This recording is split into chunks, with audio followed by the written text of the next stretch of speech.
13-letna Zala se 2-krat tedensko odpravi v glasbeno šolo. Že 8 let igra klavir, letošnje šolsko leto pa si je izbrala še eno glasbilo. To so orgle, največje glasbilo. V bistvu so to pihalo, štejemo jih pa instrumentom s tipkami, zaradi tega, ker te piščali, ki so v orglah, potem vklapljamo tako, da pritiskamo na tipke.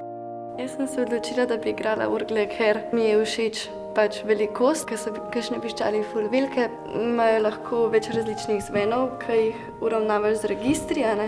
Potrebuješ predznanje klavirja, da greš lahko orgle igrati. Ljudje mislijo, da so orgle cerkveni inštrument. To sicer drži, vendar pa so nepogrešljive tudi v koncertnih dvoranah. Cankarjev dom, na primer, in pa tudi v nekaterih glasbenih šolah.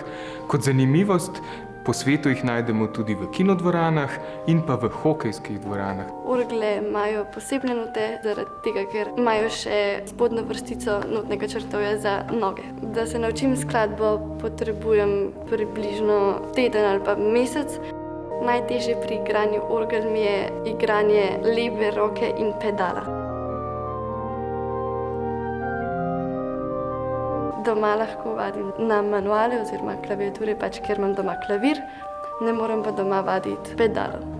Moje želje in cilji z orglami so, da bi igrala, da bi bilo meni fajn, pa v cerkvi, pa mogoče tudi na kakšnem, nastopu.